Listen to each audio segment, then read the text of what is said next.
के साजे निवाजी प्यारी साध संगत जी, प्यार और सत्कार से कहना धन निरंकार जी।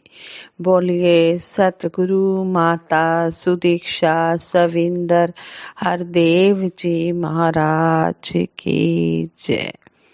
साध संगत जी, संपूर्ण अवतार बानी में शहनशाह बाबा अवतार सिंह जी महाराज शब्द नंबर 132 में हमें समझा रहे हैं, जिसनु पूरा सतगुरु मिलिया निबड़ गया ए उसका लेखा, चरण तोड़ मस्तक ते लाया बदल जाए मत्थे दी रेखा।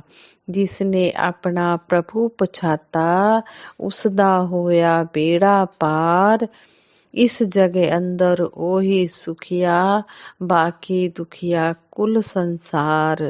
तत्ती वाना उसनु लगे जिसते गुरपूरा किरपाल, लोक सुखी परलोक सुहेला ਐਥੇ ਉੱਥੇ ਰਹਿੰਦਾ ਨਾਲ।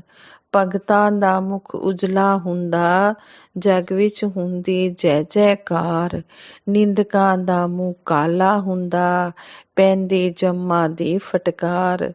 ਗੁਰਮੁਖਾਂ ਦਾ ਮਾਰਗ ਵੱਖਰਾ ਮਨਮੁਖਾਂ ਦਾ ਰਸਤਾ ਹੋਰ, ਕਹੇ ਅਵਤਾਰ ਸੁਣੋ ਰੇ ਸੰਤੋ ਦੋਹਾਂ ਦੀ नहीं मिलती टोर। साध संगत जी कहते हैं कि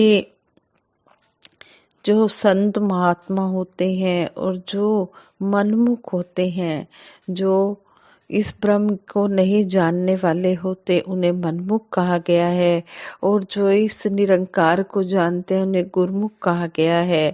कहते हैं कि जो गुरमुख होता है उसका लोक सुखी परलोक सुहेला हो जाता है, उसको यहाँ पर भी आदर सत्कार मिलता है और आगे भी दरगाह में भी उसका आदर सत्कार होता है।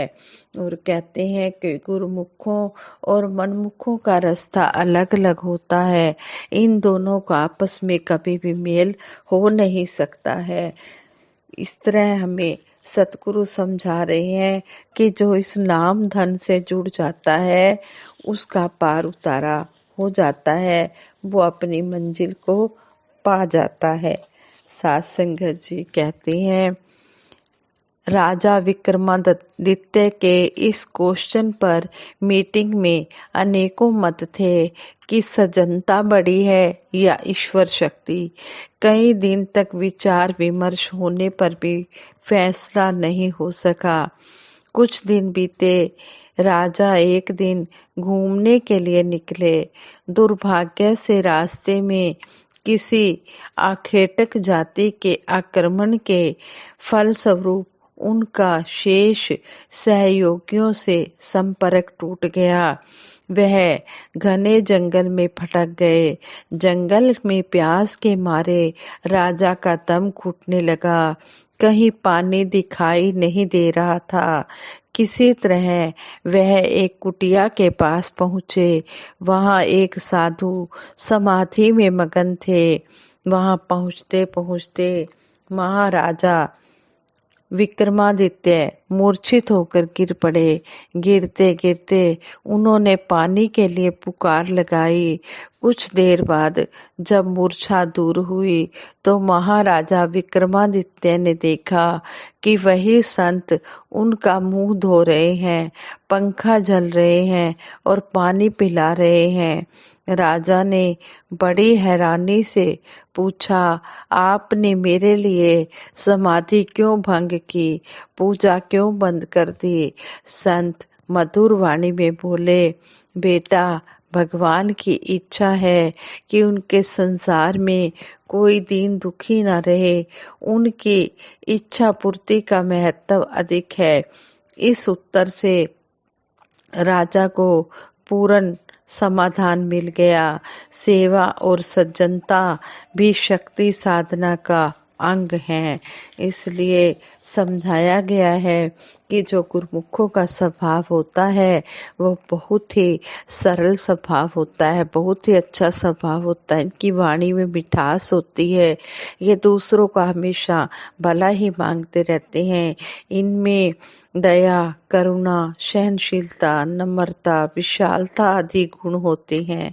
इस संसार में दो प्रकार के इंसान हैं।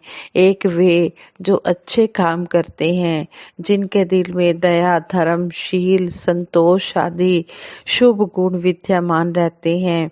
दूसरे वे लोग जो बुरे कर्मों में प्रवृत्त रहते हैं। ठगी, चोरी, झूठ, फरेब और गरीबों व कमजोरों को दुखी करना, उन पर अत्याचार करना ही उनका कर्म होता है।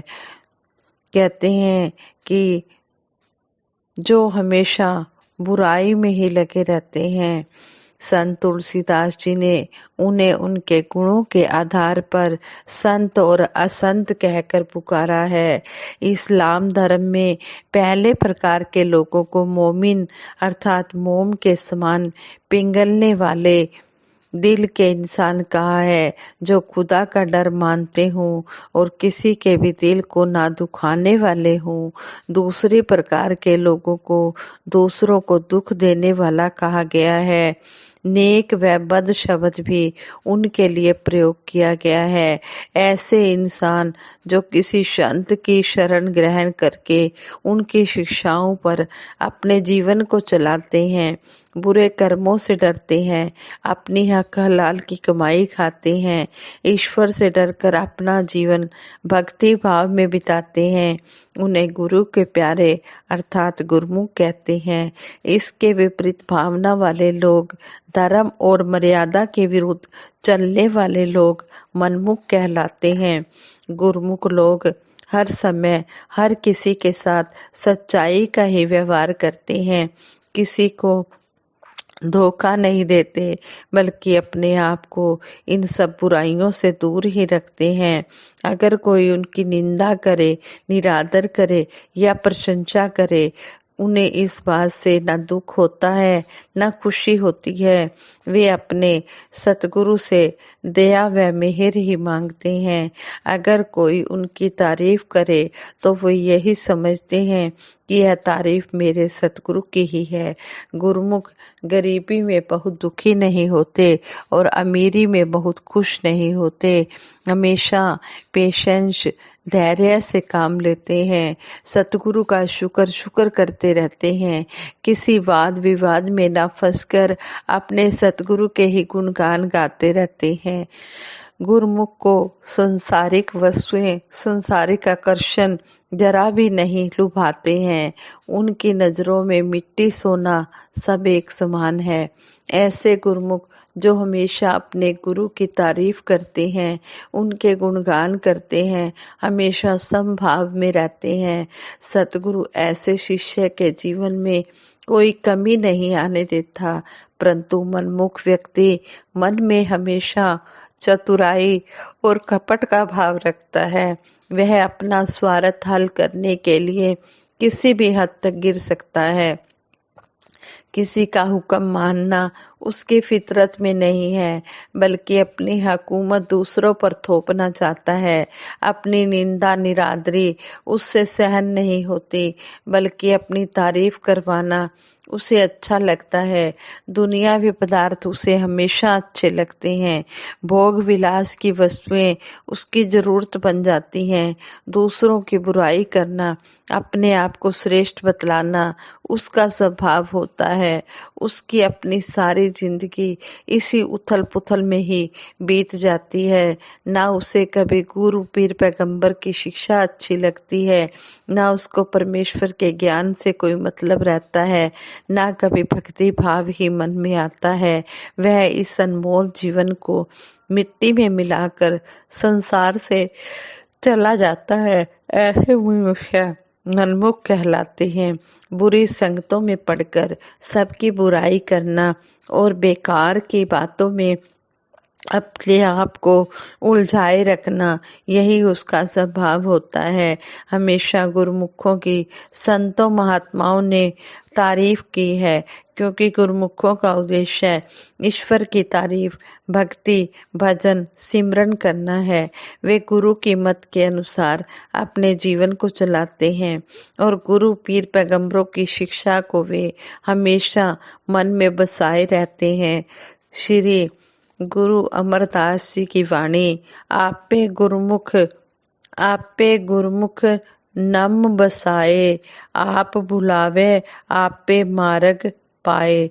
श्री गुरु नानक देव जी महाराज ने भी इसी बात को आगे बढ़ाते हुए कहा है, निकट बसै देखे प्रभु सोई, गुरुमुख विरला पूछे कोई। अर्थात कोई भी गुरु के उपदेश धारण किए बिना सत्य के इस रास्ते पर आगे नहीं बढ़ सकता। परमात्मा तो अंग संग है, हर घट में विराजमान है, पर जिस शिष्य ने गुरु से नाम प्राप्त किया है वही इस परमात्मा की प्राप्ति का हकदार है। मनमुख तो हमेशा परमात्मा से अलग ही रहेगा, ना उसे प्रभु की प्राप्ति होगी, ना उसका जीवन सफल होगा। श्री गुरु नानक देव जी महाराज अपने वचनों में कहते हैं, बिन गुरु मोख मुक्ति क्यों पाइए, बी ना गुरु राम नाम क्यों ध्याइए। गुरु के बिना ना तो मुक्ति मिलती है और ना ही राम नाम का सिमरन किया जाता है। गुरुमत धारण करने पर ही जीव इस संसार से, इस भवसागर से पार हो सकता है। गुरुमत एक सच्चा पवित्र रास्ता है। इस रास्ते में शिष्य अपने गुरु से अव्वल दर्जे की शिक्षा प्राप्त कर गुरु के उपदेश व हुक्म अनुसार जीवन में सफलता प्राप्त करता है। संसार में आज हम देखते हैं, भक्ति के रास्ते पर चलते हुए अनेकों रास्ते हमारे सामने आते हैं। अपने अपने अनुसार लोगों ने धर्म बना लिए हैं। कोई हिंदू बन गया, पूजा पद्धति अलग हो गई। इस्लाम धर्म में पूजा पद्धति अलग हो गई। ईसाई धर्म की पूजा कुछ और ढंग की है।